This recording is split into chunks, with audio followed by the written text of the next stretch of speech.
자, 이렇게 검증의 시간이 시작된 가운데 지금 또 느닷없이 한 인물이 어떤 그 대권 주자 반열에 지금 오르고 있는 중입니다. 최재형 감사원장, 윤석열 전 총장을 대신할 수 있는 사람이 될 수 있을까요?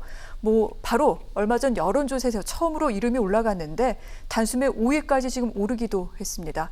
조만간 자신의 입장을 정리해서 얘기하겠다라고 하면서 이 대선 출마와 관련된 여당 관련 여권 인사들의 질의에 또 그렇게 답을 하기도 해서 조만간 정치에 참여하지 않겠느냐 이런 관측이 나오고 있는데 수사님 어떻게 보십니까? 출마한대요. 7월 15일 날 한다라고 지금 정치권에 상당히 퍼져 있습니다. 본인도 말한 내용을 보면 출마하는 단어들이에요. 그래서 출마하는 건 기정사실인 것 같고요.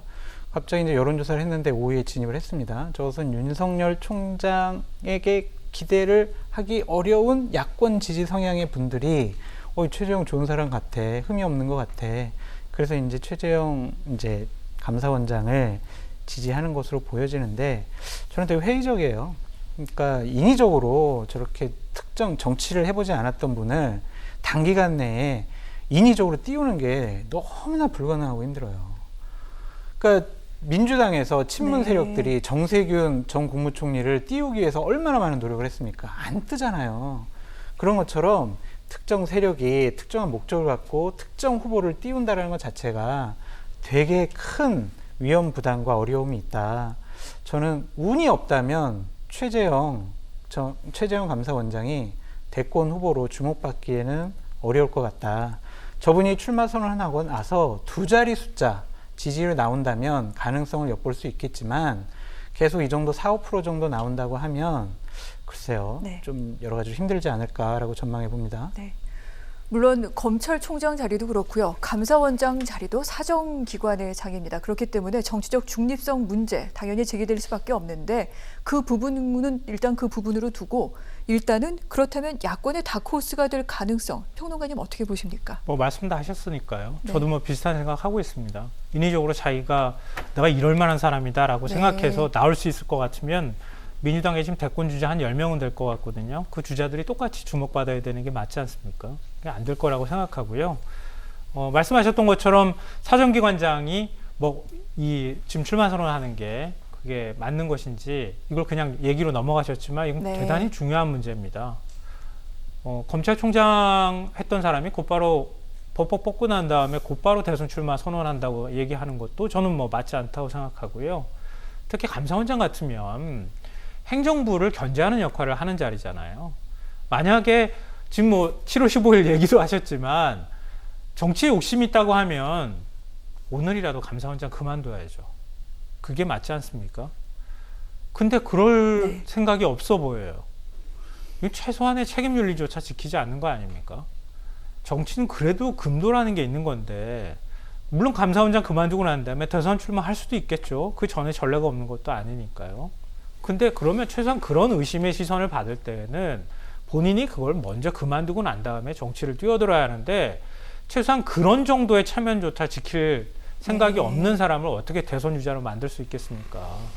이건 아무리 본인 스스로가 탄압받은 프레임을 만들고 한다고 해서 해결될 문제가 아닙니다. 그러니까 최소한 이 정도는 좀 지켜줘야 되는 거 아닙니까? 저는 이 정도도 지킬 의사가 없는 사람은 대선자 자격이 기본적으로 없다고 생각합니다. 저 30초만 말씀드릴게요. 민주당은 최재형, 윤석열 이 분들이 출마하는 거 비판할 자격이 없어요. 사정기관을 거의 총괄하다시피 하는 법무부 장관 추미애 출마하려고 합니다. 그럼 그건 옳습니까?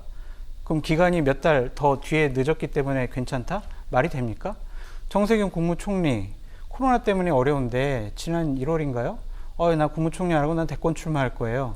이게 맞습니까? 맞지 않잖아요. 그렇다고 이 사정기관에 있던 사람들 대권 후보로 지지율 누가 높게 나오겠습니까? 국민적인 판단을 받고 있잖아요.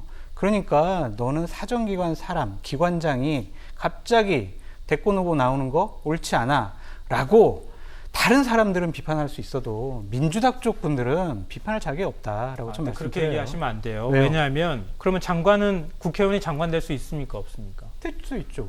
그러니까요. 네. 국회의원은 정치인입니까? 아닙니까? 정치인이죠. 그러니까요. 네. 일반적인 내가 구성할 수 있는 장관은 국회의원이 될 수 있어요. 네. 그러니까 국회의원은 정무적 판단을 할 수 있어요. 근데 감사원장은 그런 자리가 아니에요. 네. 그러니까 감사원장은 다른 건데 지금 섞어서 얘기하시는 거고요. 감사원장 국회의원이 가가지고 감사원장 합니까? 안 하죠. 그러니까요. 그거랑 그러니까 감사원장은 그런 자리여서는 안 된다고 하는 게 최소한 법무부 장관은 정치의 그런 근거라는 자리여도 거예요. 되냐고요. 그러면은 아니, 법무부 장관 정치인이잖아요. 정치인인데 사정기관을 거기가 검찰에 그러면은 이전에 통과하잖아요. 국무총리 하다가 대선 출마하겠다고 나온 야권의 주자였던 사람들은 뭡니까? 그런 사람들을 야권에서 그때 비판하지 않았잖아요. 그러니까 우리 네? 사회가 지금은 규정하고 왜 민주당이 있는 비판을 하냐고요. 아니, 그러니까 우리 사회가 알겠습니다. 규정하고 있는 네. 최소한의 룰과 네. 금도나 이런 것들을 가지고 그 기준 안에서 얘기해야 되는 조국과 거고요. 추미애가 제가 룰을 말씀드린 지켰습니까? 거는 정치하지 말라는 게 아니라 최소한 그만두고 정치하라는 거예요. 알겠습니다. 근데 그만두지도 않은 상태에서 정치할 네. 것처럼 흘려놓고 난 다음에 나중에 감사원장 그만두면서 곧바로 대선 출마 선언하는 거 그 국민들이 뭐라고 바라보겠습니까? 정세균 국무총리요. 국무총리 재직 시절에 자기 대권 출마하겠다고 수십 번 얘기했어요. 그거 비판해 보셨습니까? 그러니까 국무총리라는 제가 자리를 말씀드렸잖아요. 대권 후보로 가겠다라는 국무총리는 정치인이 할 수 있는 자리입니다. 정치인인데 국무총리가 정치하는 자리는 아니잖아요. 자, 여기까지 듣도록 하겠습니다.